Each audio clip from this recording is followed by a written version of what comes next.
فبأي آلاء ربكما تكذبان. میں ایک مثال دینا چاہ رہا تھا کہ ایک تاجر ملے جن کا کروڑوں کا بزنس ہے. بہت کم لوگ ہوتے ہیں جن کا کروڑوں کا بزنس ہوتا ہے. میری ملاقات ہوئی, میں نے کہا آپ اس بزنس کو اربوں کا کر سکتے ہو؟ کر سکتا ہوں. میں نے کہا کیوں نہیں کرتے پھر؟ انہوں نے کہا میرے لیے یہ بھی بہت ہے.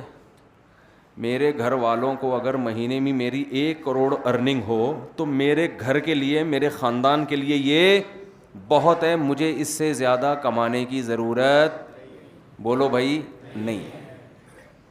مجھے کیا ضرورت کہ میں اربوں کا بنا دوں اس کو؟ وجہ کیا ہے ان کے ذہن میں؟ میں نے کہا دیکھیں, ضرورت آپ کو کروڑوں کی بھی نہیں ہے. یہ جو آپ کروڑ روپے کما رہے ہو, کسی رکشے والے سے پوچھو, اس کو کروڑ روپے دو گے وہ تو خوشی سے مر جائے گا. ضرورت آپ کو اس کی بھی نہیں ہے. یہ بھی غلط کر رہے ہو جو آپ کما رہے ہو.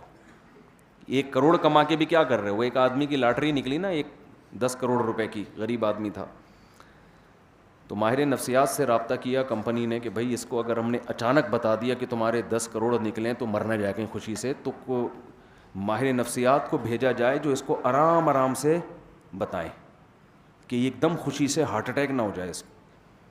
تو ماہر نفسیات گیا اس کو سمجھانے کے لیے. بولا اگر تمہارے 1 لاکھ روپے لاٹری میں نکلے تو تم کیا کرو گے؟ اس نے کہا خوش ہو جائیں گے بھائی, یہ کریں گے, یہ کریں گے, یہ کریں گے. 1 لاکھ سے 2 لاکھ, 2 لاکھ اگر نکل جائیں, 10 لاکھ اگر نکل جائیں, ہوتے ہوتے ہوتے آ گیا 1 کروڑ روپے نا, کہ اچھا اگر 1 کروڑ نکل جائیں. اس نے کہا آدھے تجھے دے دوں گا. یہ مر گیا. یہ خوشی سے مر گیا. تو کسی رکشے والے کو بول دو کہ بھائی تیری 1 کروڑ روپے تجھے میں دے دیا کروں گا ہر مہینے, تو خوشی سے مر جائے گا. تو میں نے ان تاجر سے کہا کہ جو 1 کروڑ روپے کما رہے تھے کہ ضرورت آپ کی 1 کروڑ بھی, میرا خیال ہے کہ 1 کروڑ کما رہے ہیں, مجھے بتاتا کون ہے آج کل؟ مجھے کیا پتا, اندازہ تھا کہ 1 کروڑ تو ہوگی ان کی. تو بھائی ضرورت تو اس کی بھی نہیں ہے. ضرورت تو 2 ٹائم کی روٹی, رات کو سر چھپانے کی جگہ میں, جس میں 4 کمرے ہوں کم از کم. وہ آپ سمجھتے ہیں کیوں ہوں, ٹھیک ہے نا, کم سے کم اس میں کتنے کمرے ہوں؟ 4 کمرے. تو ضرورت تو اس سے بھی پوری ہو جاتی ہے. وہ ایک آدمی نے کہا نا مجھے کیا چاہیے, ایک ایسی بیوی جو میرے پاؤں دبائے, ایک ایسی بیوی جو کھانا پکائے, ایک ایسی بیوی جو اخلاق سے بات کرے, ایک ایسی بیوی جو اچھے خاندان کی ہو, اور یہ چاروں مل کے میری خدمت کریں. تو وہ الگ الگ کی صفات بیان کر رہا تھا. تو میں نے ان سے کہا کہ دیکھو ضرورت تو اس بات کی, ضرورت تو 1 کروڑ کی بھی نہیں. اگر یہ پیسہ کمانا دنیا کی محبت ہے تو یہ 1 کروڑ بھی بہت ہے, اور اگر یہ دنیا کی محبت نہیں ہے تو بھئی 1 کروڑ بھی کم ہے. پھر جتنا کما سکتے ہو کماؤ. کہنے لگے مجھے ضرورت کیا ہے؟ میں نے کہا ضرورت اس کی بھی نہیں ہے, اور اگر قوم کی ضرورت دیکھتے ہو تو پھر 1 ارب کمانے والے کے لیے 1 کروڑ پہ گزارا کرنا یہ غلط ہے. کیونکہ مسلمان جتنا معاشی لحاظ سے مضبوط ہوگا, اسلام اتنا ہی مضبوط ہوگا. صحابہ کرام میں جہاد میں جو چندہ دینے والے صحابہ تھے اکثریت, وہ کروڑ پتی نہیں ارب پتی تھے. ان کی تجارتیں بہت پھیلی ہوئی تھیں. نبی نے کبھی زندگی میں ان کو ایک دفعہ بھی نہیں کہا کہ اپنی تجارت کا حجم کم کرو. حضرت عثمان رضی اللہ تعالیٰ عنہ, حضرت ابو بکر, حضرت مغیرہ ابن شعبہ, رسول اللہ صلی اللہ علیہ وسلم نے فرمایا المؤمن القوی خیر من المؤمن الضعیف. طاقتور مومن اللہ, ایک حدیث میں احب الی اللہ, اللہ کو زیادہ محبوب ہے کمزور مومن سے. علماء کہتے ہیں اس سے صرف جسمانی طاقت مراد نہیں ہے, کسی بھی فیلڈ میں آپ پاورفل ہوں گے تو کمزور آدمی سے اسلام آپ کو زیادہ پسند کرے گا. نالج کی پاور بھی ایک پاور ہے. آپ کے پاس نالج زیادہ ہے, ایک آدمی کے پاس نالج کم ہے, تو نالج والا آدمی اللہ کو زیادہ محبوب ہے کم نالج والے آدمی سے.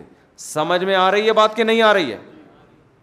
ایک آدمی کے پاس کوئی ایبلٹی ہے, کوئی قابلیت ہے, وہ کچھ کر سکتا ہے, سیاست میں آگے ہے, وہ ایک مثال دے رہا ہوں, اس کے پاس کوئی عہدہ ہے اور ایک وہ آدمی ہے جس کے پاس عہدہ نہیں ہے.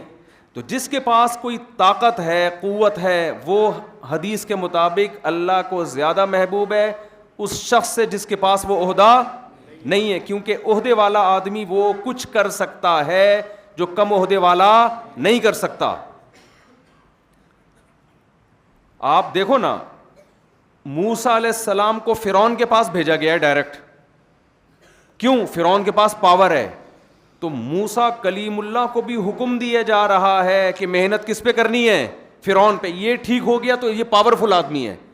حضرت موسیٰ یہ بھی تو کر سکتے تھے, گھر گھر جا کے ایک ایک کو جا کے سمجھانا شروع کریں, لیکن اللہ کو معلوم تھا کہ ایک پاورفل آدمی ٹھیک ہو گیا تو پورا مصر ٹھیک ہو جائے گا.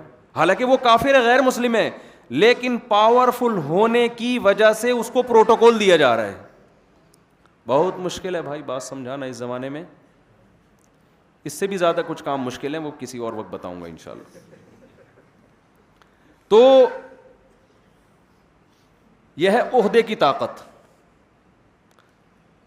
ایک صاحب مجھے کہنے لگے نیوی میں نے کہا یار امتحان پاس کرو, کمیشن آفیسر بن جاؤ. کہنے نہیں بھائی, آفیسرز جو ان میں تکبر بہت ہوتا ہے, میں فوجی بن کے زندگی گزاروں گا تو مجھ میں تواضع. میں نے کہا ٹھیک ہے بھائی, اچھی بات ہے, آپ فوجی بھی اچھی بات ہے, مجاہد ہے, اللہ کی راہ میں لڑنے والا, لیکن اگر اللہ نے آپ کو صلاحیت دی ہے اوپر جانے کی تو آپ جیسے آدمی کے لیے نیچے رہنا یہ اللہ کی نظر میں پسندیدہ نہیں. مالی لحاظ سے پاورفل ہونا اور جسمانی لحاظ سے طاقتور ہونا. ایک آدمی جسمانی لحاظ سے صحت مند ہے, ایک کیا ہے؟ کمزور ہے. تو حدیث, صحیح حدیث کے مطابق جو پاورفل ہے, طاقتور ہے, وہ اللہ کو زیادہ محبوب ہے, اور جو طاقتور نہیں ہے وہ اللہ کو اس کی نسبت کم محبوب ہے. ممکن ہے بہت سے لوگ یہ سوچیں کہ یار ہم غریب ہیں, ہمارا پھر کیا ہم تو اللہ کے گویا محبوب ہی نہیں ہیں. دیکھو جو بھی کمزوریوں کی جتنی قسمیں ہیں نا, چاہے نالج کے لحاظ سے کمزوری ہو, عہدے کے لحاظ سے کمزوری ہو, صحت کے لحاظ سے کمزوری ہو, تو دیر آر 2 types آف کمزوریز. ویکنیس کی کتنی قسمیں ہیں؟ 2 قسمیں. ایک کمزوری جو اللہ کی طرف سے ہو اور ایک آپ کی طرف سے ہو. وہ جو تاجر 1 ارب روپے کما سکتا ہے مگر کما کتنا رہا ہے؟ 1 کروڑ. تو وہ 1 ارب والے کی نسبت کمزور ہے. اللہ کی طرف سے یا اپنی طرف سے ہے؟ وہ اپنی طرف سے ہے نا. سمجھ میں آ رہی ہے بات کہ نہیں آ رہی؟ ایک آدمی کمزور ہے اللہ کے. ایوب علیہ السلام کی ساری زندگی کمزوری میں, بیماریوں میں گزری. بیماریوں میں گزری نا ایوب علیہ السلام کی ساری زندگی. یہی ان کا کمال تھا کہ انہوں نے صبر کیا.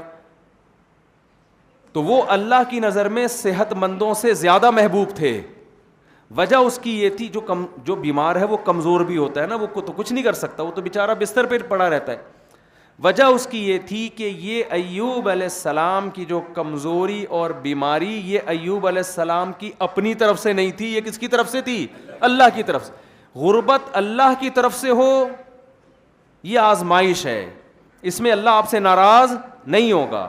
کمزوری اللہ کی طرف سے ہو یہ اللہ کی طرف سے.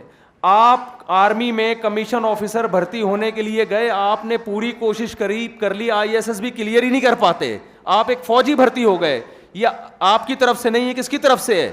اللہ کی طرف سے. ہمارا المیہ یہ ہے کہ جو کمزوریاں, تنزل اور ناکامیاں ہماری اپنی ایجاد کرنا ہے, وہ بھی ہم کس کے کھاتے میں ڈال رہے ہیں؟ اللہ کے کھاتے میں ڈال رہے ہیں, اور فخر بھی کر رہے ہیں اس پہ. ایک بڑے عالم کی میں نے ایک بات سنی جو بڑی زبردست بات ہے کہ آج مسلمان ناکام ہوتا ہے, ایک عیب تو یہ ہے, یہ بڑا عیب ہے کہ ناکام ہے, بہت سارے شعبوں میں ناکام ہے, بلکہ اگر یہ دیکھا جائے تو سارے ہی شعبوں میں ناکام ہے. حقیقت ہے, یہ کوئی ایک شعبہ نہیں ہے جس میں مسلمان من حیث القوم کامیاب ہے. کہا کہ یہ بھی عیب ہے کہ ناکام ہے, لیکن کمال یہ ہے, یعنی اس سے عیب میں کمال یہ ہے کہ اس ناکامی کو کیا سمجھ رہا ہے؟ کامیابی. جس کی میں نے مثال دی کہ یہ حضرت بہت پہنچے ہوئے بزرگ ہیں کیونکہ کسی کام کے ہے بھائی، یہ بچہ میرا بہت نیک ہے کسی کام کا، یہ محلے میں یہ لڑکا کیا ہے بہت نیک کسی کام کا نہیں ہے. شریف ہونا اس کی علامت ہے کسی کام کا نہ ہو. یعنی ایک بعض لوگوں کی نظر میں یہ شرافت اس کو کہتے ہیں، حالانکہ شرافت کہتے ہیں کہ شر اور آفت نہ ہو. شر اور آفت سے پاک ہو تو شرافت بنتی ہے، شر اور آفت کو ملاؤ تو شرافت بنتی ہے نا. تو خوب سمجھ لیں کہ یہ اسلام کا غلط تصور ہے. ہم اگر صحابہ کی زندگیاں اٹھا کے دیکھتے ہیں، نبی کی سیرت اٹھا کے دیکھتے ہیں، پیغمبروں کی سیرت ہم پڑھتے ہیں تو بہت ہوشیار تھے ہر معاملے